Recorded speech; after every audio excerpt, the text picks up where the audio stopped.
Friedman, the Director of Communications for the tournament. Joining us, front and center, Dan Doyle, Jr., owner of Pelican Golf Club, and Annika Sorenstam, the GOAT, Hall of Famer, tournament host.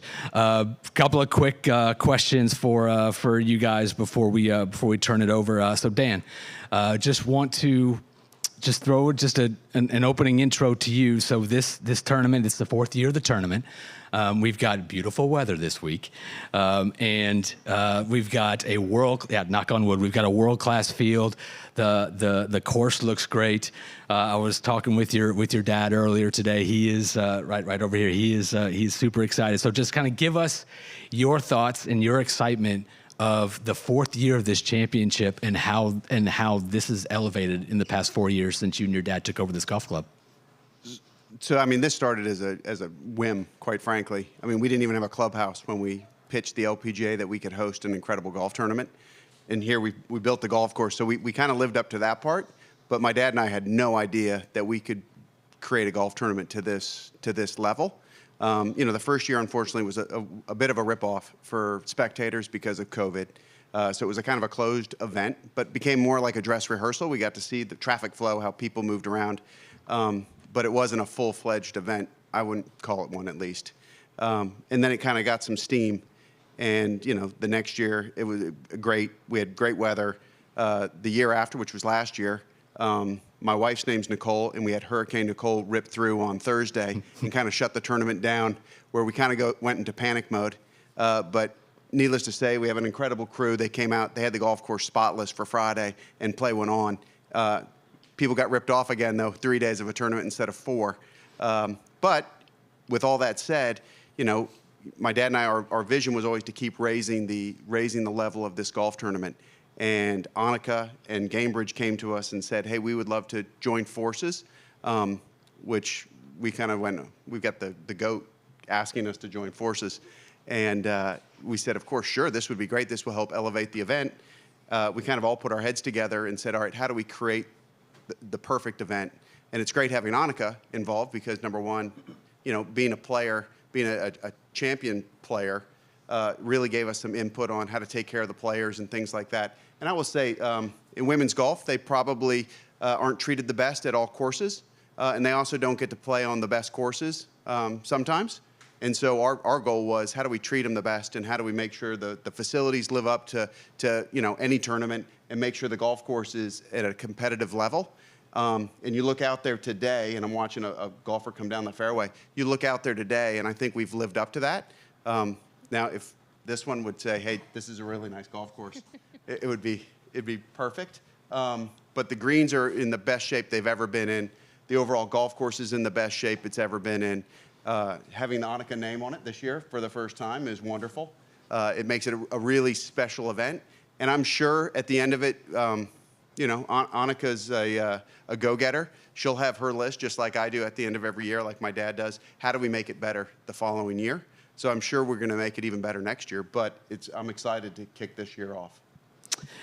Following up on that, and then we'll get a couple of opening comments from Annika. So this is a property that means a lot to you and your dad. You grew up here, so seeing this come to life, what is the kid Dan Doyle, the golf fan Dan Doyle, think about this tournament and just seeing the world's greatest players out at a course that you grew up playing?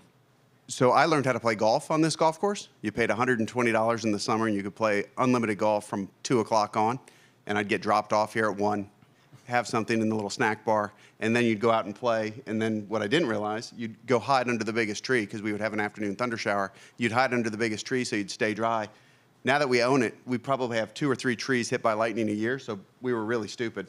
But to look at it now and look at this golf course, I mean, this is a beautiful piece of property. We had a lot of neighbors that were probably extremely nervous when my dad and I took it over. Those neighbors have now, come around and said, "Holy cow, this is something special." And now having, looking around, my dad and I sat out here this morning with all the people walking around. It kind of, you smile, you're proud of it. You just kind of, oof. I mean, it's quite an event. That's awesome. Perfect. Annika, so kind of feeding off of that, We talked a little bit about Media Day, about this being your namesake event. It still kind of gives you goosebumps just kind of seeing the name. So just feeding off of what Dan was just saying, so talk about your excitement of being here as the tournament host for the Annika and kind of what your goal is to lead with legacy with this event. Well, first of all, I'm super excited to be here. It's like finally here. We've talked about it for 12 months, and really to see it and feel it and just hear it is just amazing. And this is a dream come true for. I'm excited, and I know that this tournament has been going on for 3 years. But I mean, I feel like the standard they're setting this year is already high. So. It's going to be hard to improve, but I'm sure, that you find something. But just, I like to walk around and listen to some of the volunteers, the players, the caddies. And, I mean, all I hear is, just excellent words. So it's nice. We, earlier today, Nelly Corda was in here and Rachel Keene was in here, all two Annika alums. We both asked them kind of their first time they met you and kind of their thoughts of the legend in the game. There's 57 Annika alums that are in this tournament. How does that make you feel that there's so many of the game's current players and the future game's current players that competed in one of your events, and just kind of how you're inspiring the next generation of players? Well, I love to see these young girls living their dream. I mean, I've seen some of them, from 16 years back, and just kind of see whether it's Nelly Cord, Allison Lee, Leona McGuire. You said 57. I'm not going to repeat all of them, but, and it's great to have them all here. And, anything, that you do and you see that it's working and you see the results, it's inspiring. And I mean, that's, the Annika Foundation is one of the beneficiaries this week. And what does that mean? Well, it means that one of the sponsor invites went to one of the players that won our collegiate event. And it just kind of ties everything together. A lot of the players that we have in the Annika Foundation events, they are the next superstars of LPGA. So to see it all come together is really meaningful. We had a great session back here with the Women's Summit. We have two of the Swedes, Lynn Grant and Maya Stark, to talk about their experience, and it's just really cool to listen to their experiences. Their first year and coming out here and be able to play. It's just, I don't know, it just makes you want to do more. It makes you say, okay, what can we do next? How can we get more of these, these young players? Because they're great ambassadors of the game. They really do. And I mean, obviously this wouldn't be possible if it wasn't for Gainbridge. We didn't really mention that sooner. So I want to, say thank you to them because, as you know, I'm sure that's your next question, Jeremy, but it's the Parody week, right? And you all know. That was my next question. Yep. Yeah, so I can stop here and then you can ask if you want. So with that part, with Gainbridge coming on as title sponsor, so this event is a part of a celebration of women's sports, Parody Week by Gainbridge, with this tournament, the Billie Jean King Cup in Spain, and the Women with Drive Motorsports Summit in Phoenix. You were being on a call with them. We're in with our careers and how can we inspire others. It's just, putting our brains together, it just makes you, again, want to do more. But it wouldn't be possible if it wasn't for Gainbridge. And this Parody Week is really fun because, Lynn was talking about many years ago, she was sitting with the LPGA commissioner or the board or something and talking, what can we do together, golf and motorsports? And she said, it didn't really work for motorsports, but it works for golf.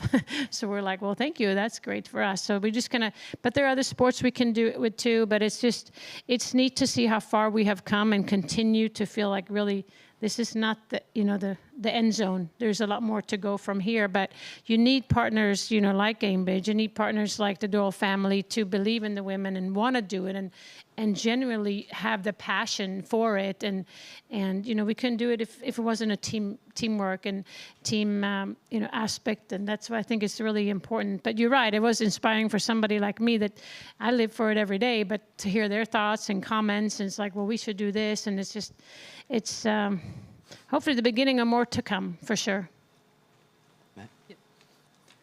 Just a couple for Annika. Like Jeremy said, 57 Annika alums, 3 Annika Award winners in the field. What's it been like getting to reconnect with some of these girls and then, not even seeing them, succeed but thrive on the tour? Yeah. No, I mean, it's really cool. I mean, I this morning we had breakfast, I talked to some of them. We saw Allison Lee. She was over there taking photos with the trophy. And I don't know if you know, but when she won it in 2014, she wrote a letter. They asked her to write a letter to Allison 40 years from now.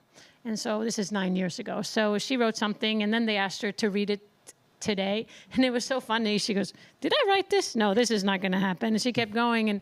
But the point I'm making is, just connecting with them and keeping in touch with them, and seeing them grow and mature in what they're going through. And I can say that with many of them that I've spent time with since they start playing either in Annika Invitational or Annika Intercollegiate, and just see them blossom as young golfers and young women. I know many of the media here have followed them for years too, so you can echo that. You see what this game is bringing, what kind of individuals this game is creating in a sense, because they're great role models and just wonderful people to be around. And I think we should all be proud that we're in a sport that creates these fantastic humans.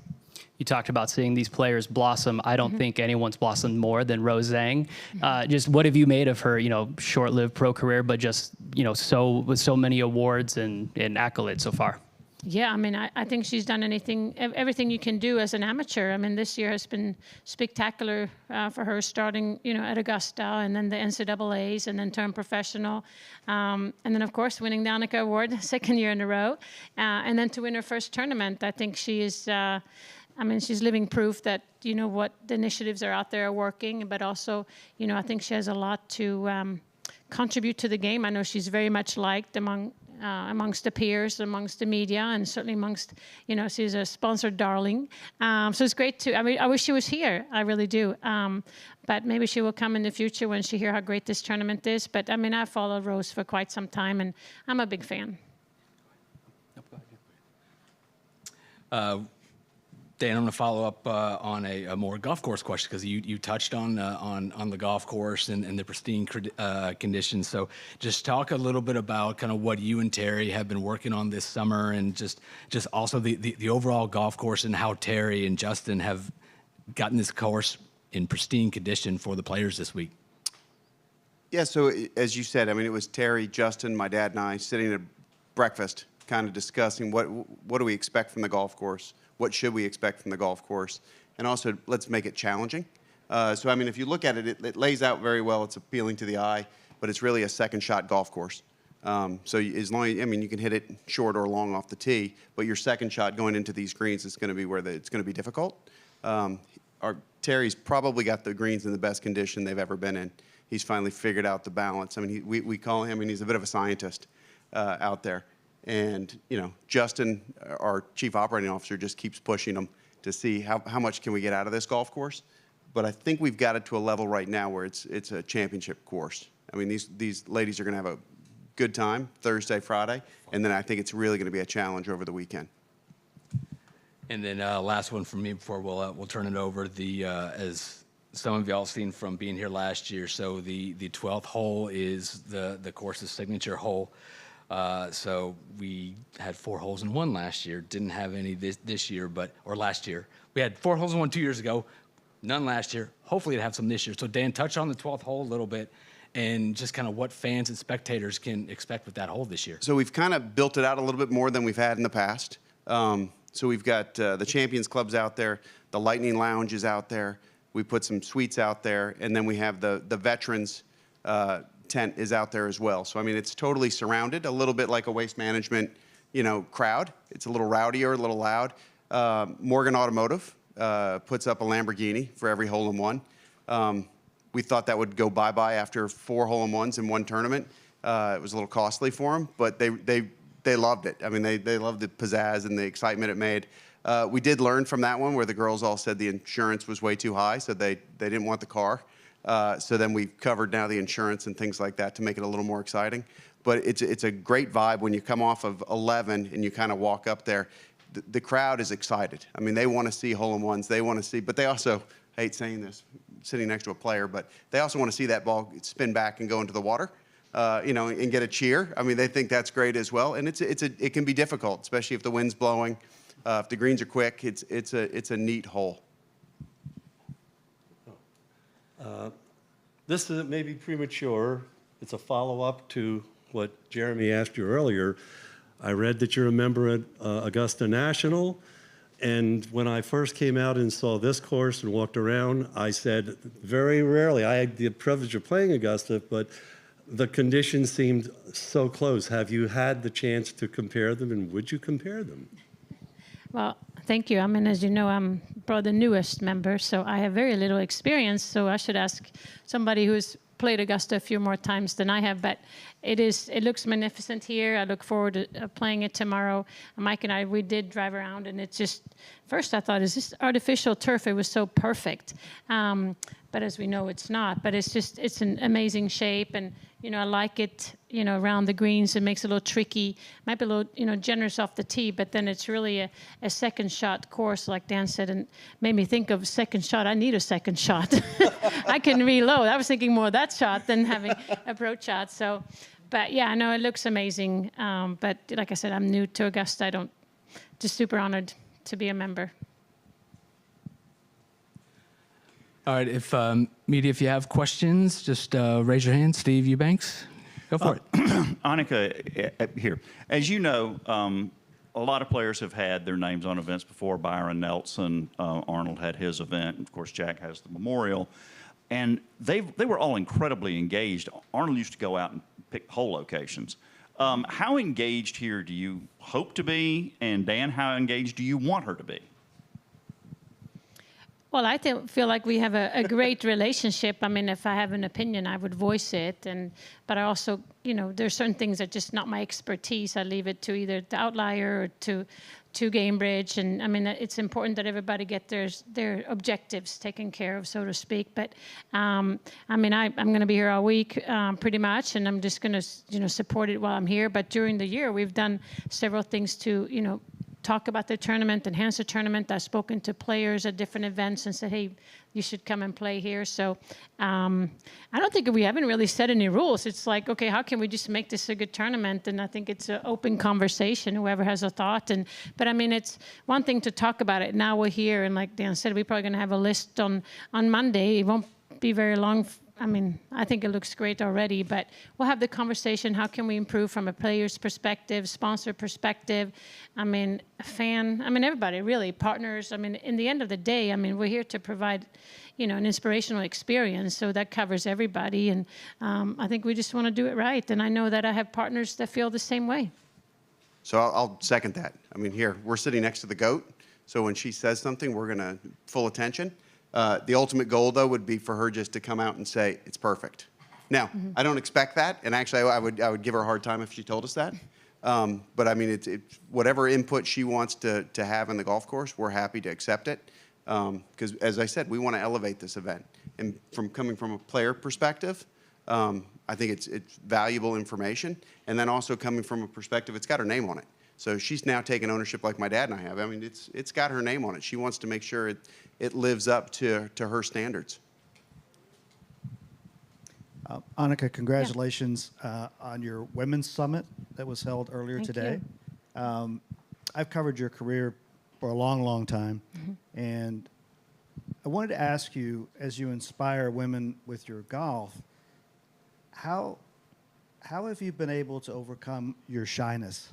And no one would know today. You're just amazing. But you had you were shy. And how have you overcome that? And how is that an inspiration maybe for young people who are shy today? Well, thank you. I think, with practice you get better, right? I've been forced to practice and been put in situations to work on it. But I would say that overall, I'm a learner. I love to learn. I love to get better and learn from my mistakes. So I realized that this is something that I had to take charge of. I have to, if these are my goals for how I'm going to get there, well, these are certain aspects of it that I had to learn and embrace. And I feel a lot more comfortable with it. But I think certain experiences in my life has helped me come through little hurdles that then afterwards made me stronger and more secure and understanding, my role. And so it's just the learning lessons of life. But, it's not like, I raised my hand voluntarily to grab a mic and start talking or singing. But, I understand that, my voice means something sometime. And I think by sharing that story, as you know, I just did it in there. And I think a lot of people can relate that we all have weaknesses. So we all have, we face certain fears in our life, and it's okay. Some of us have more than others, but you have to tackle them to get better at it. And people might think that, you turn on the TV and you see somebody that's done really well. You think that, oh, that was easy, but it's never easy for anybody, whatever field you're in. I think we all have little bumps along the way that we need to learn and handle. And I think people maybe can relate to that themselves and say, you know what, this is not my strong suit. Maybe I should work on that. So, there's no doubt that golf has given me the confidence to tackle that, and it didn't happen overnight either. But I think it humanizes anybody to, because that's, in the end of the day, that's what we are. We're just trying to, good at certain things. Thank you so much. Thank you. I apologize in advance a little for this next question, but there's a little history involved here. When doing a little research about this, it used to be that celebrities were identified with golf. And when I put in Google and I put in women golfers who are recognized with the tournament, nothing came up. But I had my own memories. I saw you play in the Betsy King Golf Classic. You won the first inaugural Betsy King Golf Classic and the second, and would have won the third except for a playoff in 1995 and 96. You also won 2 of Nancy Lopez's tournaments identified with Chick-fil-A. So it got me to thinking, since this is kind of a big deal because it just hasn't happened recently, how did your perspective maybe change? Because that was early in your career.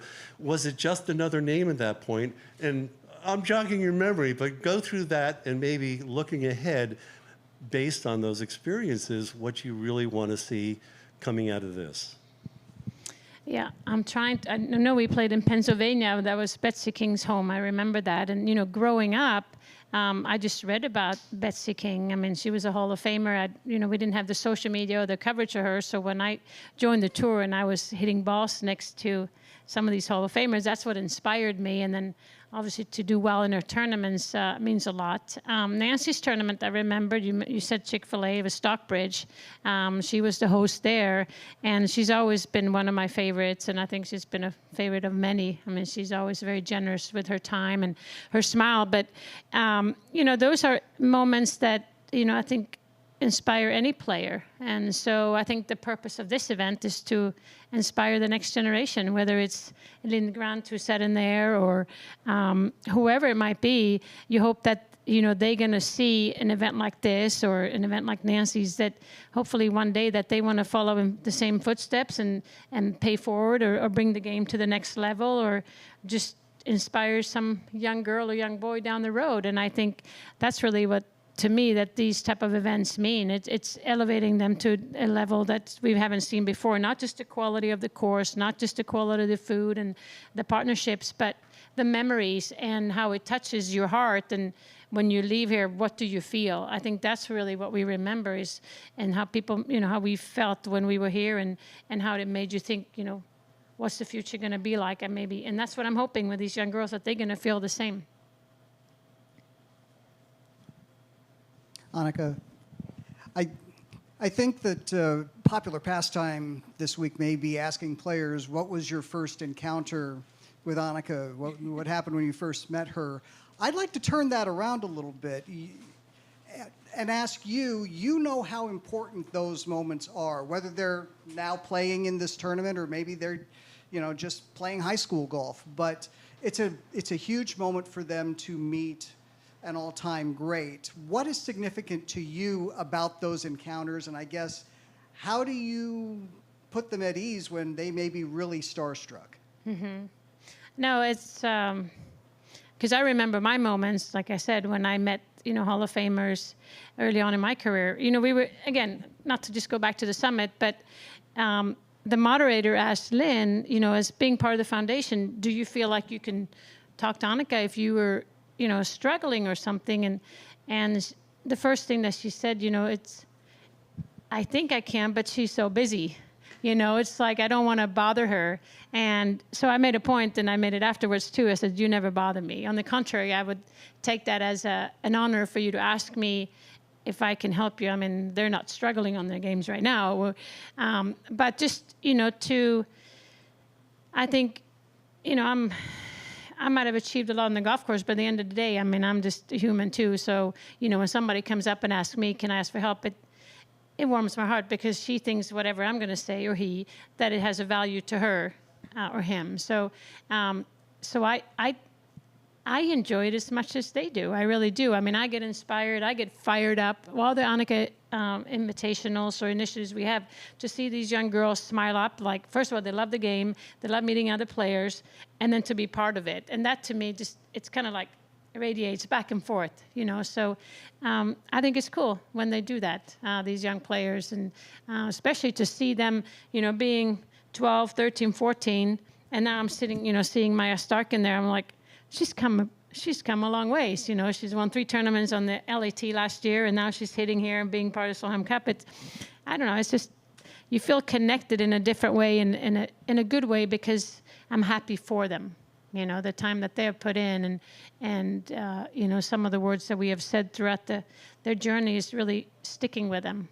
How do you put a first-timer, a first-time meeting? Maybe they're just 12, and they've heard about you. Maybe their moms have talked you up or whatever. How do you put them at ease? Well, I try to just, you know, be normal, because honestly, when I was 12, if I met Nancy, I probably wouldn't say a word because I'm so shy. So I can relate to that. You know, it's like, what do you say, and what do you do? And I mean, it's all this. So I try to maybe not take over the beginning, but otherwise it gets a little awkward, it gets a little quiet. So if I can start in sending questions to that person, then they can talk about their game. A lot of times they open up that way, and then things flow a little easier. But in the beginning, that first thing is like, who's going to say what? And so I'd like to, you know, bridge that in a smooth way if possible. Dan, not to change gears a bit, but you've you know, said you're committed to kind of changing the event, tweaking things. Talk about some of the changes you made this year, walking around, see some of the concourses. Grandstands have been moved. You got the Club 59, and how you expect that to impact this weekend. I think so. Club 59's out there. We got that idea last year when we hosted the match, and we just wanted to bring spectators closer to the driving range to let them see. I mean, because that's actually, you really get to see the players loosen up. They might get a little tense, but they loosen up. They're talking to their coaches, they're talking to their caddies, and you feel like you're right in there for the warm-up. So we're excited about Club 59. We changed some of the venue out here on between 10 and 18. We thought we cluttered it up too much, to be honest with you, last year. So we wanted to reduce that footprint a little bit, make it a little airier. Thank God the weather's turning out to be what the weather is. And then, as I said, we added some extra seating out on 12. We put some seating out on 16. It's probably the furthest point on the golf course. I'd love to get people back there. I mean, I think the best 4 holes on this golf course are 15, 16, 17, 18. And it can get a little tough, especially if you're tired coming around that bend. And 16 is a perfect, you're right above the green and you're looking back.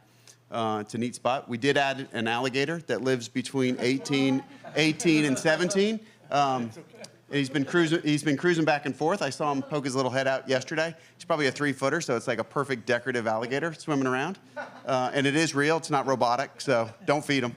But I don't know if he'll pop up or not, but it's kind of neat to have them out there as well. It's interesting because a lot of the tournaments you see, the trend is to go up and bigger and better and more and put a huge grandstand at 8. You guys have seemed like you've kind of almost streamlined it and gone a little more minimal and pushed things to the side and opened it up more. Was that a conscious decision? It was. I mean, we sat, as I said, soon. I mean, literally Sunday, we'll be sitting in here with an hour to go, kind of writing ideas down that we thought of or we look at and we see.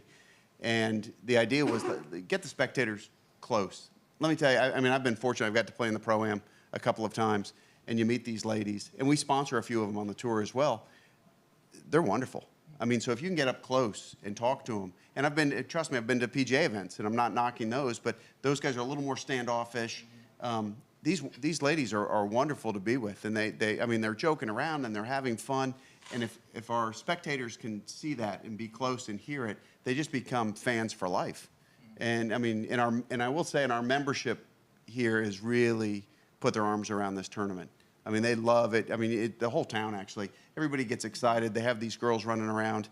I call them girls because we're old, unfortunately. But, I mean, you know, you have them out here, and they love it.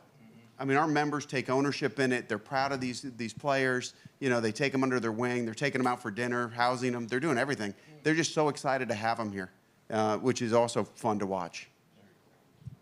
One question for Annika. You know, you've talked about your name and your likeness everywhere. What's it been like now that the tournament week is here? You're speaking at the Women's Summit. You're being pulled. Your press conferences. What's it like being, you know, the face of this tournament now that the tournament has started?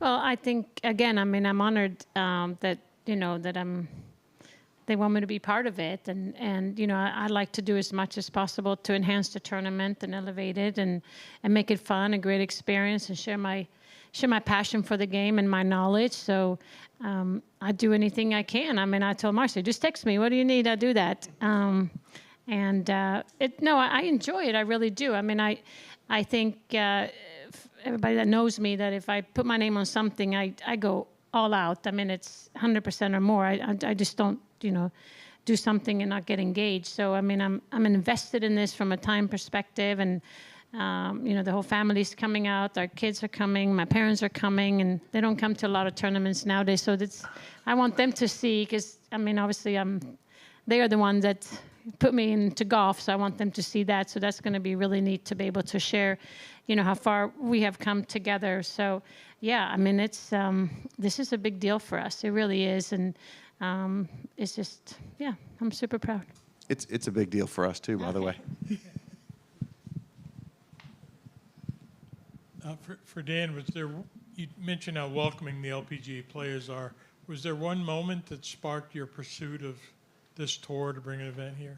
Well, to be honest, so the gentleman who runs this club for us, Justin Sheehan, convinced my dad and I over a conference call that we should host an LPGA event. So my dad and I knew nothing about hosting an LPGA event. So it was kind of his dream, and then Dad and I just kind of jumped into his dream with him. But I will tell you, I remember one moment, Gabby Lopez went way out of her way. I watched her. She came up. I was announcing on the first tee, announced her. She was extremely friendly. I was done, so I kind of just followed her around, and I watched her go to every volunteer while she was playing, and I went, you know what? That's class. I mean, that's just, you don't see that all the time, but when you see it, you gravitate to it, and you go, you know what?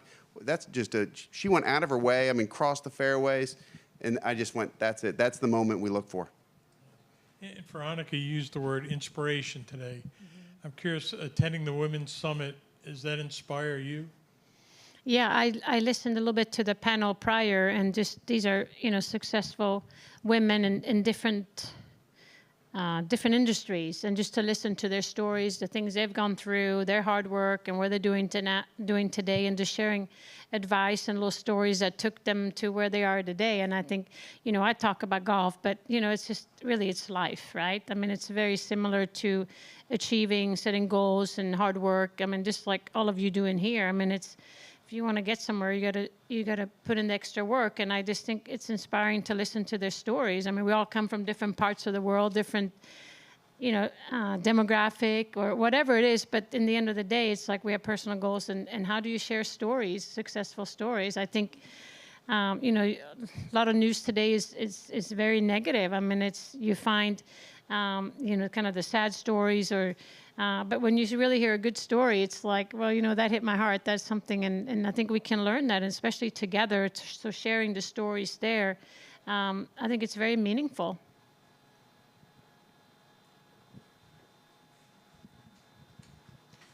Annika, Nellie's looking to do something very special this week, trying to win 3 in a row, something you've done on multiple occasions. How is that pressure unique? And how is it different coming to a place with a vibe of having won several times before? Yeah. Well, she obviously loves the golf course. So that's a good thing. I think the golf course fits her game. And, you know, I think she's ready to win again. She hasn't won this year, has she? So not to add more pressure on Nellie, but, you know, she's capable of that. And, you know, she's Floridian. She knows this grass. She knows everything. I think, you know, if somebody can do it, she can do it. So it's exciting. And that's what I love. When you come to a tournament, there's always a story. You know, that's a great story. And there are other stories here. Like we obviously talk about the foundation and you know, having alumni. And that's another story. But I think it's a neat story. I mean, I think for her, I mean, she's won before. It's just focus on just playing your game. Don't really think things will happen. But, you know, if you stand on the first tee, and I've done this, you know, especially the U.S. Open. I remember in 1997, I was going in for a three-peat, and all I thought about was, what is it going to be to win? And all of a sudden, it's like, that's the wrong mindset, right? So I think for Nelly, just to come out here and play her game and see what happens. And then you mentioned trying to do small things to elevate the event from a player's perspective. Can you share some of the input that you've had there or feedback that you've gotten from other players? Yeah, I mean, it starts everywhere from, parking lot, right, to locker room, to practice area, to lunch, you know, to court. I mean, it's just everything that they, you know, somewhat touch. You know, I always ask, you know, what do you see? Do you have that? And sometimes they're really small things that you might not think about, like you said. And so I like to listen and learn from them, because in the end of the day, you know, we want the players to go home and say, you know, I'm coming back and I'm bringing so-and-so with them. So it's just small little things that that they see and experience. I mean, in the past, it's been, you know, caddies can't do this. And, you know, caddy is a big part of a player's team, you know. So just listening to what can enhance that, or the course, or so it's just, I think we need to listen more than we talk.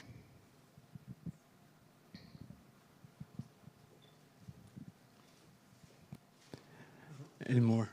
Just one more curious question.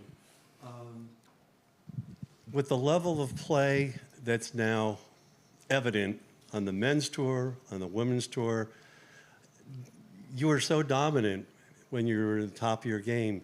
Do you think it's almost impossible for anybody to have that dominance at that level in today's level of competition?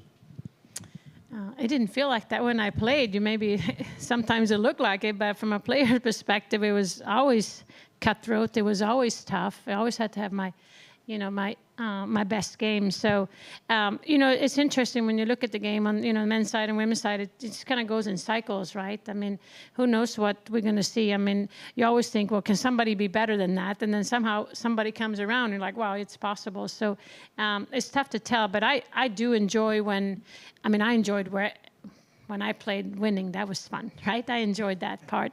Now when I watch, I enjoy watching the competition between several players when it's a little tight and come down to the last tournament for Player of the Year, or coming down the last hole and you have 3 or 4 players.